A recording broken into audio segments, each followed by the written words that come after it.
तो anyone formulate कर सकते हैं इसको, कोई फॉर्मुलेट कर सकते हैं objective function constraints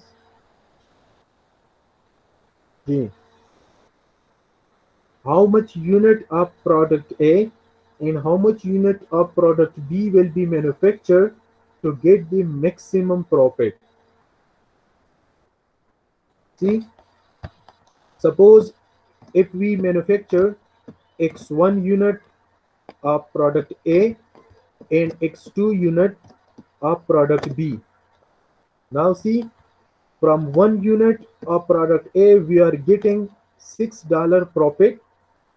So 6 multiplied by x1 plus $5 make $5 profit is from 1 unit of product B. So 5x2 will be the total profit from product B. Now we have to maximize it. We have to get the maximum value of Z. तो ये क्या होगा, ये उसका objective function होगा. We have to maximize this thing. Okay, that is the objective function. Now see, if we are manufacturing x1 unit of product A and x2 unit of product B, so for product A and product B, for 1 unit of product A and product B, 1 unit of resources 1 is utilized.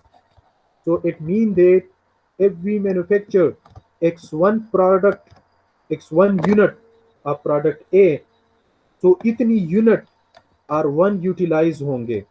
Similarly, for manufacturing of x2 unit of product B, itni units resources 2 की utilize होंगे. So x1 resources 1 के. So x1 plus x2 must be less than or equal to r1 because हमारे पास limited resource available है ना. तो अगर आप product A और प्रोडक्ट B के इतने यूनिट मैन्युफैक्चर कर रहे हैं तो इन दोनों पे रिसोर्सेज 1 का जो यूटिलाइजेशन है वो टोटल रिसोर्स की इक्वल या उससे कम होगा.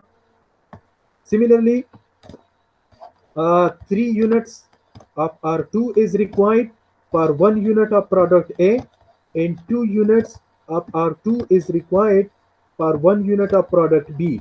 So see, 3x1 plus 2x2 must be less than or equal to R2. तो ये कंस्ट्रेंट्स हो गए, ठीक है. और R2 कितने हैं, यहाँ पे भी गिवन था ना, R1 के 5 यूनिट हैं और R2 के 12 यूनिट हैं. तो इस R1 की जगह यहाँ पे 5 लगाए और ये 12 लगाए, ठीक है. x1 plus x2 must be less than or equal to 5. 3x1 plus 2x2 must be less than or equal to 12. ये कंस्ट्रेंट्स हो गई. एंड आल्सो x1 और x2 जो हैं ये 0 से लेस नहीं होंगे. x1 and x2 must be greater than or equal to 0. So that is the non-negativity restriction. These two are the constraints and this one is the objective function. That is called formulation. ये हमने formulation करी. Solution अभी तक हमने नहीं किया, solution हम करेंगे बाद में, लेकिन जस्ट आप लोग ये अंडरस्टैंड कर लें that how you will convert a physical phenomena, a physical system into mathematical equation. Okay, is it clear? Objective function, constraints, non-negativity restriction. ठीक है जी. तो सर जी सर ये -6 है +6 है या नहीं, ये तो मैंने वैसे लगाया हुआ है, इसके साथ नहीं है. हाँ ठीक है ओके हो गया. अच्छा, now see, product A, product B. Product A require 1 unit of R1 and 3 unit of R2 and giving $6 profit. Product B mean 1 unit of product B require 1 unit of resources 1 and 2 units of resources 2 and giving $5 profit, और R1 के 5 units available हैं और R2 के 12 units available हैं। ठीक है, तो इससे आपने फिर फॉर्मुलेशन करना होगा, वो प्रॉब्लम उसको मैथमेटिकल फॉर्म में कन्वर्ट करना होगा। That is called the formulation, and formulation is the first step in the linear programming. उसके बाद फिर हम सोल्यूशन करते हैं। See, the manufacturer has to decide on the number of unit of product A and B, कि A की कितनी unit produced कर लें और B की कितनी यूनिट प्रोड्यूस्ड कर लें। Okay, it is acceptable that the manufacturer would like to make as much as profit possible. Okay, suppose अगर प्राइवेट मैन्युफैक्चरर है तो उसका ऑब्जेक्टिव क्या होगा? Just to get the maximum profit and will decide on the production of quantities, कि A की कितने unit produce किया जाए और B की कितनी प्रोड्यूस किया जाए। And also the manufacturer must ensure that the resources needed to make the product are available। ठीक है, कि रिसोर्सेज जो है वो प्रॉपरली यूटिलाइज हो जाए। इस तरह नहीं है कि वो ज्यादा प्रोडक्ट प्रोड्यूस कर ले और फिर उसके लिए रिसोर्सेज अवेलेबल ना हो, या वो कम प्रोडक्ट प्रोड्यूस कर ले और रिसोर्स जो है वो वेस्ट हो जाए, तो फिर प्रॉपर जो है वो प्रॉफिट अचीव नहीं होगा। Okay, so suppose that is x is the number of unit of product A and y is the number of unit of product B, is we have also discussed। ठीक है, तो हमारे पास जो है ये objective function आ जाएगा और ये दो जो है दीज आर द कंस्ट्रेंट और ये नॉन नेगेटिविटी कंडीशन होगा। Is it clear? Yes sir. अच्छा, नाउ द प्रॉब्लम वेरिएबल, ये जो x1 और x2 हमने कंसिडर कर दी ना, कि suppose x1 the number of unit of product A and x2 is the number of unit of product B, तो ये जो है these are called the decision variable. इनके बारे में हमने डिसाइड करना है कि x1 कितना होगा और x2 कितना होगा। ठीक है, the profit function that the manufacturer wishes to increase that represent the objective। ठीक है, वो जो z है ना, that is the objective function।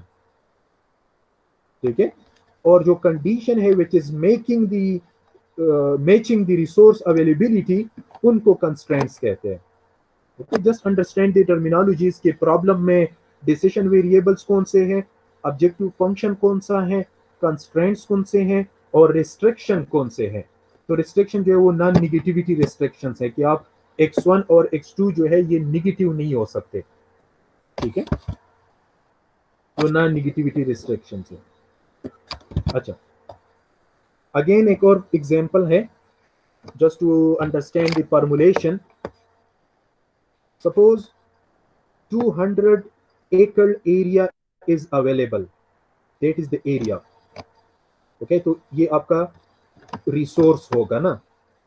अब इस एरिया पे आपने 2 क्रॉप्स ग्रो करने हैं, you have to grow 2 crops and the available land is 200 hectare. Suppose if you are growing crop A, तो उसका जो खर्चा है ना क्रॉप का, रेजिंग का, उसका सोविंग का, उसकी ग्रोविंग का, तो पर हेक्टेयर पे $3 का खर्चा होगा। क्रॉप बी जो है उनके 1 हेक्टेयर पे $1 का खर्चा होगा। अच्छा, क्रॉप ए जो है it will give you $5 of profit from 1 hectare and crop B will give you $2 of profit from 1 hectare. In total $300 available है इन्वेस्टमेंट के लिए, ग्रोविंग के लिए, रेजिंग के लिए क्रॉप्स। नाउ रिक्वायरमेंट क्या है, that how much area of crop A and how much area of crop B will be grown. वो क्रॉपिंग प्लान क्या होगा कि आपके पास मैक्सिमम बेनिफिट्स आ जाए। जी, तो आप कोई कर सकते हैं इसको फॉर्मूलेशन? Anyone? ये तो इसी तरह आ जाएगा सर, सिमिलर है सर, x1 जी प्लस जी। प्रीवियस क्वेश्चन की तरह है सर। तो किस तरह करेंगे ना, हम स्टेटमेंट्स बताएं मुझे। सर 5x1 ए का हो जाएगा plus 2x2 is equal to Z, Z rise करना होगा हमें sir. Suppose Maximum. x1 is the area to be Yes raised sir, up crop A, crop and A sir, suppose x2 is the area to area be for raised crop up B sir. crop B. Yes sir, So 5x1 plus yes sir, 2x2 is is equal to equal z. to z. That is the objective function. Yes ठीक sir, है। Similarly अब जो cast आ रहा है कि 3x1 पर area पे $3 आ रहे हैं ना एक क्रॉप्स के, और पर एरिया पर एकड़ पे सॉरी पर हेक्टेयर पे बी क्रॉप का $1 आ रहा है। तो अगर आप x2 हेक्टेयर कर रहे हैं तो that will be equal to 300 because $300 available है रेजिंग के लिए। ठीक है। और x1 प्लस x2 मीन अगर ए क्रॉप का आप इतना एरिया ग्रो कर रहे हैं, बी क्रॉप का इतना एरिया ग्रो कर रहे हैं, सम ऑफ द एरिया जो है that will be less than और equal to 200 because total area हमारे पास $200 अवेलेबल है। ठीक है। And similarly x1 and x2 will be greater than or equal to 0 because negative area आप grow नहीं कर सकते। So this is the negativity constraint. These two are the this is the negativity restriction, non-negativity. These two are the constraints और ये जो है ये objective function है। ठीक है। So that is the formulation. Just see 2x1 plus x2 ये क्या है, ये गलत है यहाँ पे। ठीक है, इसके साथ आप कंफ्यूज ना हो जाए। We have to maximize the benefits, okay, and that is the total cost. एक यूनिट ऑफ क्रॉप ए पे $3 आ रहे हैं और एक यूनिट ऑफ क्रॉप बी पे $1 आ रहे हैं। ठीक है। तो टोटल खर्चा जो है ये $300 की इक्वल या लेस होना चाहिए। और सिमिलरली टोटल एरिया जो है that will be less than और equal to 200 and x1 and x2 will be greater than 0. So that is the non-negativity restriction. These two are the constraints और objective function जो है वो वही है ना 5x1 plus 3x2। ठीक है, 3x2 है 3x2 का। तो that is called the formulate the linear programming। तो यहां तक हम जस्ट आ गए। अभी तक हमने जो डिस्कशंस की, तो आई होप कि आप लोगों को ये क्लियर होगा कि how you will convert the physical system into mathematical equation. So that is step 1, that how you will formulate the linear programming problem. Okay, now second step क्या है, construct the graph. Okay, because now we have the constraint equations होंगे ना हमारे पास, तो उन equation से graph को construct कर लें। स्टेप 3 जो है फिर वैलिड साइड को डिटरमाइन कर लें। मीन सी ये जो स्टेप्स हैं ये एग्जांपल से क्लियर हो जाएंगे। 8 स्टेप्स हैं यहाँ पे देखें। अब यहां तक तो आप लोगों को क्लियर होगा ना कि किस तरह आप एक प्रॉब्लम को फॉर्मुलेट करते हैं। Now for example we have to maximize 3x1 plus 5x2। These are the constraints और ये जो है नॉन नेगेटिविटी कंडीशंस हैं अबाउट द डिसीजन वेरिएबल्स। ठीक है। सो फर्स्ट स्टेप क्या था, formulation of the linear programming. तो फॉर्मुलेशन तो हमने कर दी। अब सेकंड स्टेप क्या है, construct a graph. See just draw the x1 and x2। Kindly इसको अंडरस्टैंड कर ले तो पूरा लीनियर प्रोग्रामिंग का जो ग्राफिकल मेथड है ये आप लोगों को क्लियर हो जाएगा।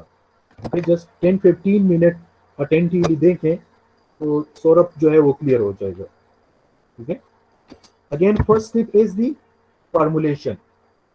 So suppose we did the formulation, that is the objective function, these three are the constraints and these are the non-negativity condition. Second step is to plot the constraints. x1 is less than 4, less than or equal to 4. ठीक है ना, यहाँ पे कर लेना कि suppose 1 2 3 4 5 6 and so on. सी ये graphical method है, तो आपके पास एक प्रॉपर ग्राफ होना चाहिए, ठीक है, कि आप इक्वली इस पे पॉइंट्स लगाए ना, इक्वल डिस्टेंस पे, ठीक है। फर्स्ट कंस्ट्रेंट क्या है, x1 इज लेस देन और इक्वल टू 4, तो इसका मतलब ये होगा कि x1 जो है वो इस रीजन में होगा, समझ आ रहे हैं, x1 इस रीजन में होगा, mean to the left side, so that is one constraint, that x1 must be less than or equal to 4. Similarly, 2x2 will be less than or equal to 12. Yeah, we can say that x2 will be less than or equal to 6. ठीक है, तो यहाँ पे देखें x2 जो है वो इस रीजन में होगा, यहाँ पे होगा, ठीक है, that is x2 is less than or equal to 6, ठीक है। थर्ड कंस्ट्रेंट क्या है, 3x1 plus 2x2 is less than or equal to 0. अब देखें, अगर x2 0 हो जाए तो x1 क्या होगा, जल्दी बताएं, x2 0 हो जाए ना तो x1 क्या होगा जी, अच्छा, और अगर x1 0 हो जाए तो x2 क्या होगा, 9 होगा सर। 9। 9 तो हमारे पास 2 पॉइंट्स आ गए ना, सी 6 एंड 0, और दूसरा क्या पॉइंट आ गया, 0 एंड 9, ठीक है। इफ x2 इज 0, इक्वेशन को सेटिस्फाई कर रहा है ना, if x2 is 0, x1 is 6, if x1 is 0, x2 is 9। तो आप देखें, तब x2 0 था तो x1 क्या है, ये 6, और जब x1 0 हो तो x2 क्या आ जाता है, 9, ठीक है। इन दो पॉइंट्स को ज्वाइन कर लें, मतलब ये है कि जो थर्ड कंस्ट्रेंट था वो इस रीजन में होगा, समझ आ रहे हैं, that is 3x1 plus 2x2 is equal to 18, या लेस देन और इक्वल टू 18, लेस देन और इक्वल टू 18। तो हमारा जो सोल्यूशन है ना वो इस रीजन में होगा, that is called the feasible area. जो बेस्ट सोल्यूशन है या जो मैक्सिमम सोल्यूशन है वो इस रीजन में कहीं पे होगा, समझ आ रहे हैं। सेकंड स्टेप क्या था, यहाँ पे देखें, construct the graph and plot the constraint line. Third step क्या है, determine the valid side of each constraint. So valid side हमारे पास देखें ना, ये जो फर्स्ट कंस्ट्रेंट है इसका वैलिड साइड तो ये टोटल है इस साइड पे, सिमिलरली x2 का यहाँ पे ये एरिया भी आ रहा है उसमें, लेकिन आपने कंबाइनली तीनों कंस्ट्रेंट्स से जो इनसाइड एरिया आ रहा है, that will be the feasible area, that will be the best suitable area. यहाँ पे आपका मैक्सिमम सोल्यूशन अवेलेबल होगा इस एरिया में, ठीक है। This is the third step.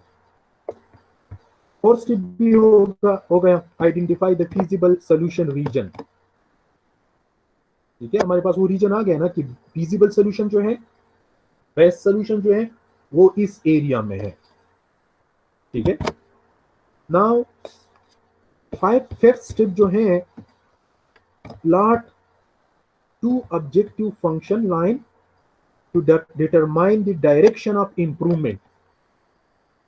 C arbitrary या जस्ट z की दो वैल्यू एज्यूम कर लें, तो इससे आपके पास दो ऑब्जेक्टिव फंक्शन ड्रा हो जाएंगे। तो आपको पता चल जाएगा कि अगर हम इस डायरेक्शन में जा रहे हैं तो हमारा ऑब्जेक्टिव जो है वो इंक्रीज हो रहा है, हमारा प्रॉफिट जो है वो मैक्सिमाइज हो रहा है। See for example if we assume z is equal to 15, okay, तो क्या हो जाएगा, z इज इक्वल टू 15, तो फिर that will B 3x1 plus 5x2 इस तरह आ जाएगा। अब देखें, सपोज x1 इज 0, तो x2 क्या होगा जी, 3 अच्छा, एंड अगर x2 इज 0 तो x1 क्या होगा 5 5। सी 0 3 एंड 5 0 0 3 एंड 5 0, यहाँ पे एक लाइन ड्रॉ कर ले इस तरह, ये ऑब्जेक्टिव फंक्शन का लाइन है, रिमेंबर ऑब्जेक्टिव फंक्शन का लाइन है। इसका कलर अगर चेंज हो रहे तो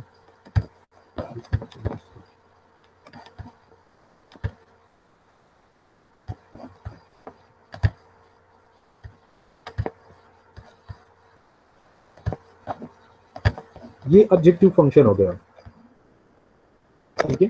अब ऑब्जेक्टिव फंक्शन के लिए एक और वैल्यू एज्यूम कर ले, सपोज इस तरह वैल्यू एज्यूम कर ले,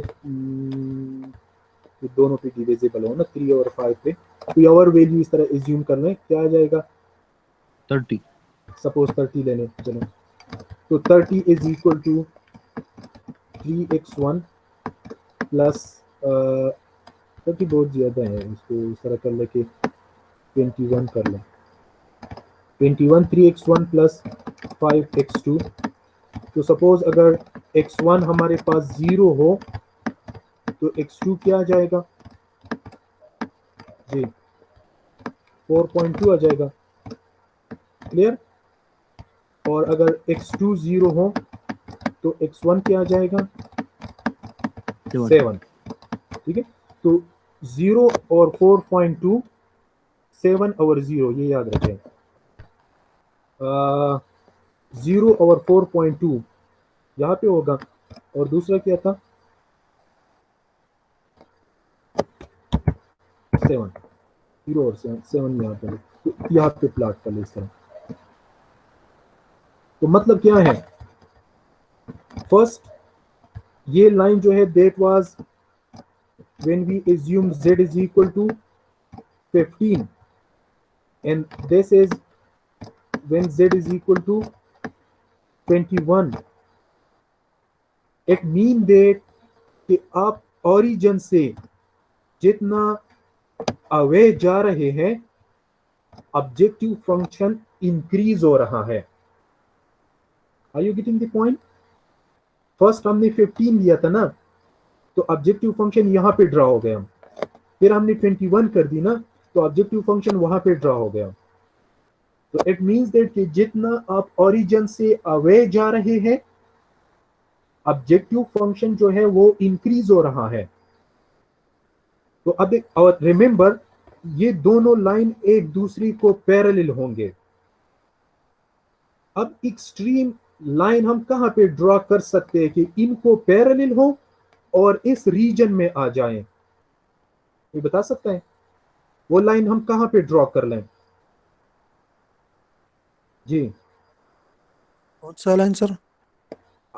सी इन दो लाइन से हमने ये डिसाइड कर दी ना कि जितना हम ओरिजिन से अवे जा रहे हैं हमारा ऑब्जेक्टिव फंक्शन जो है वो मैक्सिमाइज हो रहा है, इंक्रीज हो रहा है।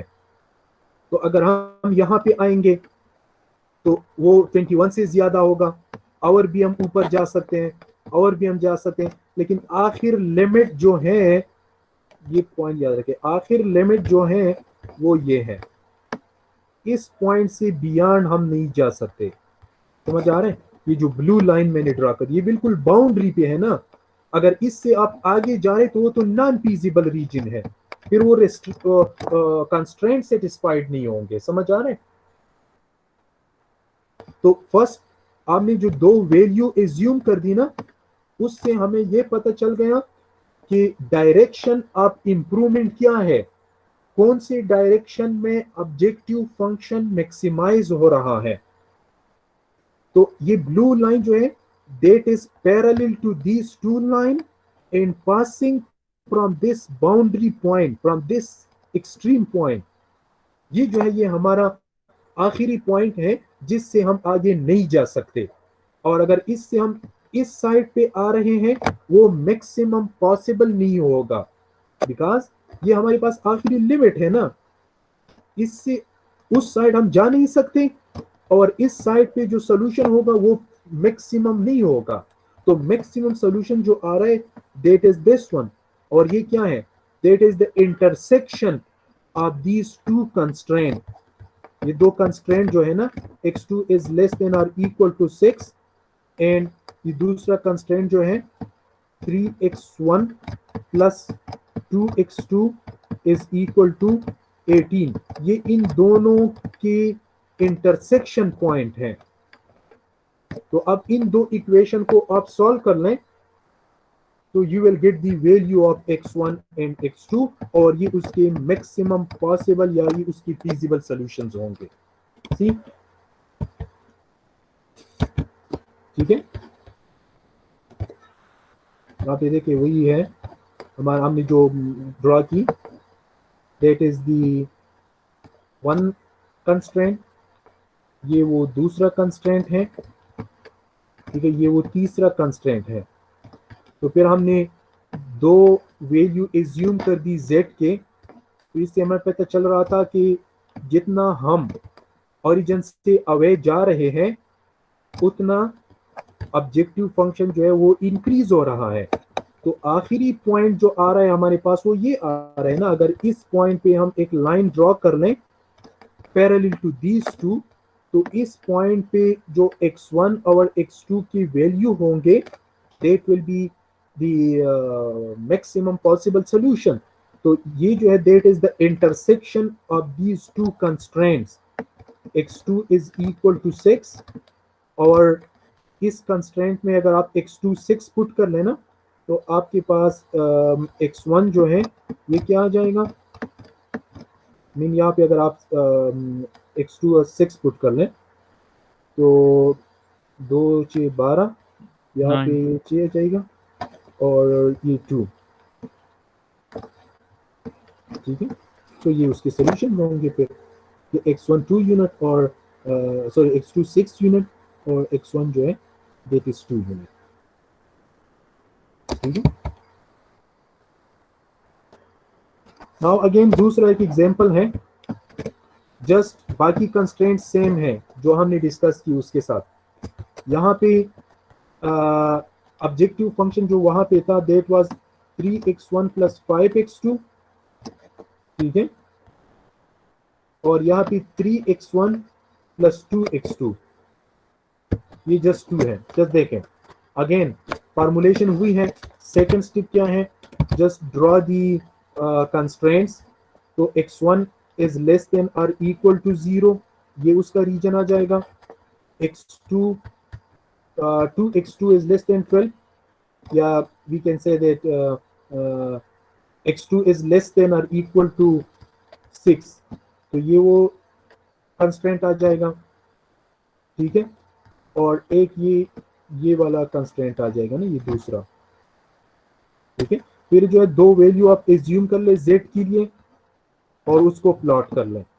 So from this it is clear that कि जितना आप अवे जा रहे हैं फ्रॉम द ओरिजिन z की वैल्यू इंक्रीज हो रही है। तो सी ये जो लाइन आ रही है ना, ये वो कंस्ट्रेंट को पैरेलल है, ये z की जो लाइन है ये वो इस कंस्ट्रेंट को पैरेलल है। मतलब ये है कि इस लाइन की ऊपर आप कहीं भी अगर पॉइंट ले लें that will be the maximum possible solution। तो इस केस में फिर हमारे पास मल्टीपल सॉल्यूशंस होते हैं।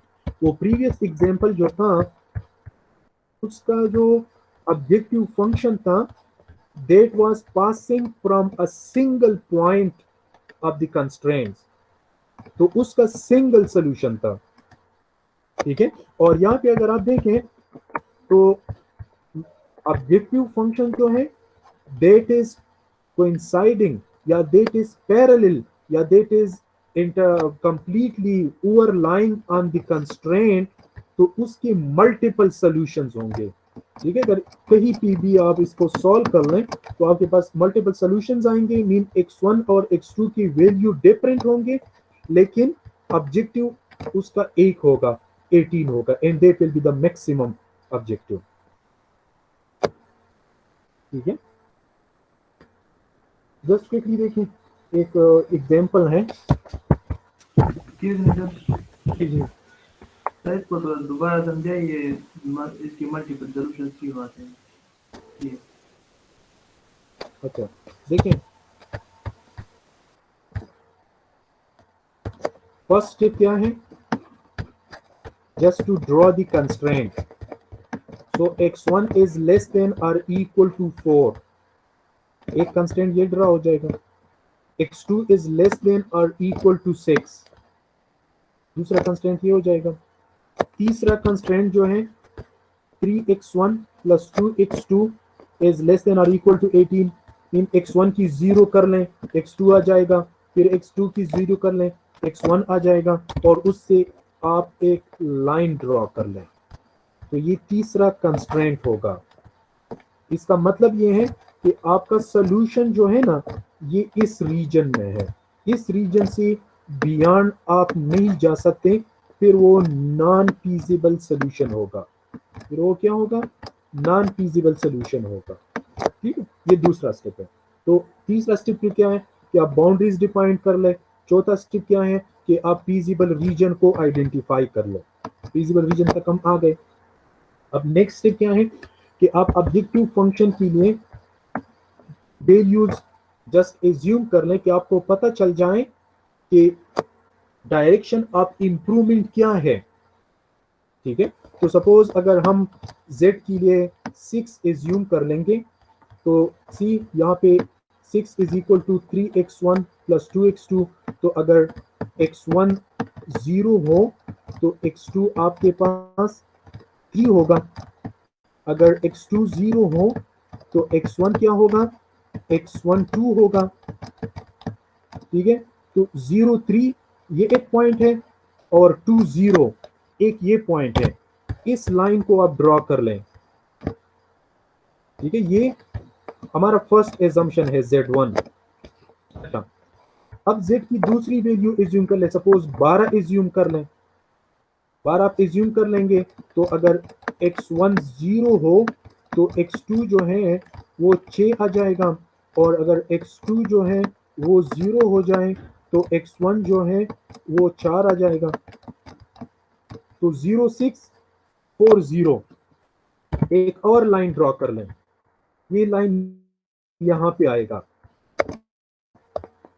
तो इससे हमें जस्ट ये पता चल जाता है कि if we are going away from origin, so we are getting the maximum value of objective function. Objective function हमारे पास इंक्रीज हो रहा है अगर हम ओरिजिन से अवे जाएंगे। ठीक है, तो अगर आप देखें ना, ये लाइन जो है ये इसको पैरेलल है। आखिरी सी हम यहां पे आएंगे, आगे जा सकते हैं ना, फीजिबल रीजन है, आखिर फीजिबल रीजन कहां तक है, यहां तक है, इससे आगे हम नहीं जा सकते, बिकॉज फिर कंस्ट्रेंट क्रॉस होंगे। तो इस लाइन पे कितने पॉइंट्स हैं, इस पे मल्टीपल पॉइंट्स हैं। मीन अगर ये पॉइंट आप ले लें, ये पॉइंट आप ले लें, ये पॉइंट आप ले लें कि इस पॉइंट पे x1 क्या होगा और x2 क्या होगा। सी x1 ये होगा और x2 ये होगा। सिमिलरली अगर यहाँ पे आप एक पॉइंट ले लें तो x1 ये होगा, x2 चेंज हो जाएगा। सिमिलरली यहाँ पे आप ले लें, अगेन x1 और x2 चेंज हो जाएंगे, लेकिन z की वैल्यू चेंज नहीं होगी। That is called the multiple solution. ठीक है, ऑब्जेक्टिव जो है ना, प्रॉफिट जो है वो कांस्टेंट होगा, लेकिन वो डिसीजन वेरिएबल जो है वो चेंज होंगे। ठीक है, ये इससे पहले वाला जो एग्जांपल था ना, उसमें हम मल्टीपल वेरिएबल। अच्छा प्रीवियस एग्जांपल देखें, मैं आप लोगों को दिखाऊं। उसका ऑब्जेक्टिव फंक्शन इस पर आ रहे हैं, ये किसी भी कंस्ट्रेंट को पैरेलल नहीं है, तो it will only pass from a single point of intersection of these two constraints, just in दो कंस्ट्रेंट से पास होगा। तो मतलब ये कि उसका सिंगल सोल्यूशन होगा। जस्ट सिंपली मैं आप लोगों को समराइज कर दूं, अगर ऑब्जेक्टिव फंक्शन आप प्लॉट कर लें और वो किसी कंस्ट्रेंट को पैरेलल हो तो उसकी मल्टीपल सॉल्यूशंस होंगे, और अगर ऑब्जेक्टिव फंक्शन जो है वो किसी कंस्ट्रेंट को पैरेलल ना हो तो उसका सिंगल सॉल्यूशन होगा। ठीक है, ये सर अभी समझ आ गया। लास्ट प्रॉब्लम में क्विकली कर लेता हूँ इनको। See look at the profit maximization problem. एक मैन्युफैक्चरर है, let suppose he is manufacturing chair and table. दो रिसोर्सेज यूज होंगे, वुड एंड लेबर। चेयर जो है that is giving $8 profit and table is giving $6 profit. ठीक है, would के 300 square feet या उसका जो यूनिट है ना 300 यूनिट अवेलेबल है, और लेबर के 110 आवर्स अवेलेबल है। टेबल की कंस्ट्रक्शन में 5 आवर्स लेबर लगता है और 30 फीट का वुड लगता है।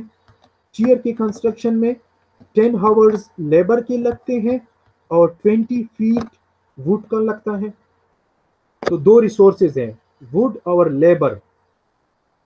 ठीक है, तो सी एक टेबल के कंस्ट्रक्शन में 30 फीट का वुड यूटिलाइज्ड होता है और 5 आवर लेबर की यूटिलाइज्ड होते हैं। चेयर के कंस्ट्रक्शन में 20 फीट का वुड यूटिलाइज्ड होता है और 10 आवर्स लेबर रिक्वायर्ड होता है। अवेलेबल कितना है? टोटल वुड 300 फीट अवेलेबल है और लेबर की 110 आवर अवेलेबल है। टेबल से हमें $6 प्रॉफिट मिलता है और चेयर से $8 प्रॉफिट मिलता है। Now we have to utilize these available resources to manufacture the required unit of table and chair to get the maximum profit. ये प्रॉब्लम है। ठीक है, अब देखें, first we have to formulate the problem. तो problem क्या होगा? Objective function क्या होगा? 6x1 plus 8x2 is equal to z। ये हमारा ऑब्जेक्टिव फंक्शन हो गया। ठीक है, similarly 30x1 plus 20x2 must be less than और इक्वल टू 300 बिकॉज इतना वुड अवेलेबल है। And 5x1 plus 10x2 is equal to और लेस देन 110 बिकॉज इतने हावर लेबर अवेलेबल है। तो ये दोनों क्या हो गए? कंस्ट्रेंट्स हो गए। Similarly x1 and x2 will must be greater than और इक्वल टू 0। ये नॉन नेगेटिविटी रिस्ट्रिक्शन हो गया। ठीक है, that is the formulation, objective function and constraints. Now second step क्या है? Just to plot the constraint. Constraint को plot कर ले। ठीक है, अच्छा, see first find the equation. यहाँ पे देखे, इस कंस्ट्रेंट को जब आप प्लॉट करेंगे ना तो just assume x1 is equal to 0, तो x2 जो है डेट विल बी क्या? ये क्या आ जाएगा? अगर x1 0 है तो x2 15 आ जाएगा। नाउ अगर x2 जो है ये 0 हो तो x1 क्या आ जाएगा? 10 आ जाएगा। ठीक है, तो इसके पॉइंट्स आ गए ना इस कंस्टेंट के, 0 15 और 10 और 0। ये दूसरा कंस्टेंट जो है, अगर x1 0 हो तो x2 क्या होगा? 11। गुड। अगर x2 0 हो तो x1 क्या होगा? 21। ठीक है, अब आ जाओ यहाँ पे, वो वुड का कंस्टेंट है ना, 0 15 और 10 0। ये दो पॉइंट्स लगा के इसको ज्वाइन कर लें। लेबर का जो कंस्टेंट था वो 011 और 22 इनको जाएगा, तो ये लेबर का कंस्टेंट होगा। अब देखें हमारा सोल्यूशन इस रीजन में होगा, ठीक है।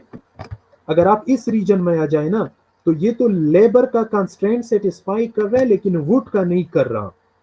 अगर आप यहां पे आ रहे तो ये वुड का कंस्ट्रेंट सेटिस्फाई कर रहे हैं लेकिन लेबर का नहीं कर रहा। तो ये जो है ये नॉन फीजिबल रीजन है।